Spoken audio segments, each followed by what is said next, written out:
This is the day that the Lord has made. Should rejoice and be glad in it. Those vachairora tiri kunyatsofara rekusangana kumashure kwekunge makore akawanda. Inini zita rangu ndonzi Dr. Rebecca Chisamba. Ndine makore 72. Nyasha chaidzo kudada nawo. Ndasangana neshamwari yangu iyo Keti, takadzidza tese kubvira ichanzi sub A kusvika kustandard 6 vatazoparadzana.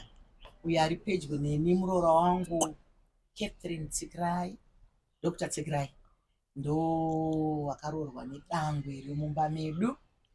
Uyo munin'ina womuroora wangu uyu ndiBishop Chaurura. Saka tasangana hanzi vakuru vanoti ukamaigasva mungusangana kamuchingowawata tinosangana pakudya, saka tanga tichidya zvedu. Regai vambokuudzaiwo zvavanofarira kuti vataure. Amaitombi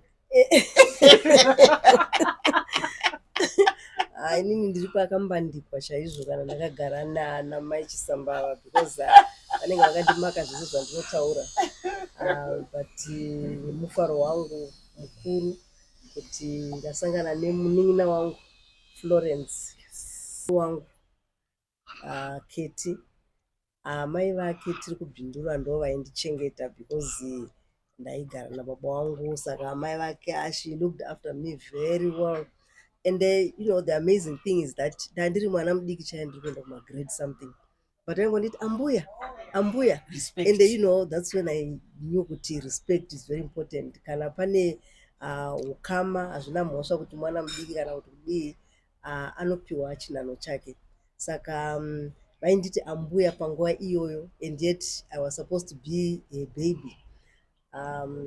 Saka takakura tese kubhindura tichifara, and then ava mai Chisamba ndo vandakazosanganawo navo nokufamba kwemazuva ndobva ndazotorana nehanzvadzi yavo. Saka kubvira nguva iyoyo yandakatorana nehanzvadzi yavo, upenyu hunondinetsa, vanonetsa tete vava. Ndoda kungotenda Mwari neupenyu hwavo because she's such a lovely sister-in-law. She's not a sister-in-law to me, she's my sister, she's my friend, and tinongogara tichingosera kudai.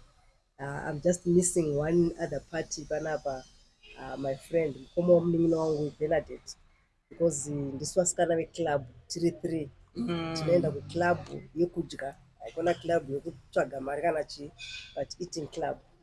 So nhasi it's a big day kuti tasangana tese pamwe chete. Ina ndinamboza kuti Bernadette akadzoka ka because angakadai ari pano pakudya ipapo. Keti kaimbotiudza Keti tafara kuona after na Keti takasiyana 58 years ago, asi takasangana iwo mwedzi mazuva akapera 58 years. 58 dzinoraramika. Wakazvarwa mwana anenge inini. Wakazvarwa mwana anenge Florence. Aiwa inini ndakanzwa kusununguka, ndakanzwa kufara, ndakatarisira zvakare kuti upenyu hausi hwako. Zvino unochengetwa munyasha dziya dzaunozocherechedza patova paipai kuti ndakabva kwese uko ndakasvika pano ndakasvika sei. Takadzidza tese naRebecca kuchikoro sub A to standard 6. Ini ndichinzi Keti, iye achinzi Becky, anga nemusikanzwa anga asingaimbe, isusu taiimba. Ndaiimba male voice. Amune bariton. Aimba bass kuti akanzisa paenda pavakomana Becca aimba. Inini manje nemusikana ainzi Basira watataura naye basi. Tisitaimba yainzi Chena. Saka tainge takapfugama pamberi tichiimba kuchikoro. Asi takakura zvakanaka. Kuwina, unakutaura kuwina, hatina umbokundwa chimwe chinhu. Kubhora taiwina mukombe, vechisikana taiwina mukombe, vechikomana taiwina mukombe, kuimba taiuya netrophy every time. Kumaguides taiwina mukombe. No, muri vecompetition. Nemabrownies. Mabrownies. Yes. Yeah. We had a nice time. Takakura zvakanaka. Takasingaone kunamata kuri kuitwa mazuva ano. But in that time, manamatiro iwayo yataita aitibatsira akatibatsira kukura zvakanaka. hatina kumbonyanya kuita musikanzwa yekupinda apa neapa neapa zvaiveko zvakagara zviripo ende zvinogara zviripo asi takakura zvakanaka zvokuti hatina kumbonyatsotarisisa kuona kuti takutozozviona iye zvinokuti ndambisirwa isu takarirwa zvakanaka nai saka ndakafara kuti mungeribheka kukuona uye nekuuya kushow it was just something else. Ndizvozvo chaizvo izvozvo chaizvo noza Mwari vanongotichengetedza kuti tisangane tichikurukura. Florence ari pano ndinofara chaizvo kuti Florence ari pano munengena waBernadette wamambonzi wachitaurwa kuti handiwo kuclub pamweni kwandiri zvakare Bernadette muroora wangu, but Florence is done well. Akaita zvimabhizimisi zvake iye zvino akasangana naMwari wake vaBishop. Over to you Bishop. Thank you. Aiwa indafara chaizvo. First of all, rega nditi maita basa Auntie Catherine. Ndovati Auntie Catherine because we've known each other for a long time now. I think over 20 years. Takasangana ku United Kingdom kuchechi, ndobva tazoita mabusiness tese, and then we kept in touch. Even pawaka release a book ravo, I was actually one of the first ones to comment about it because ndinogara ndichitaura navo.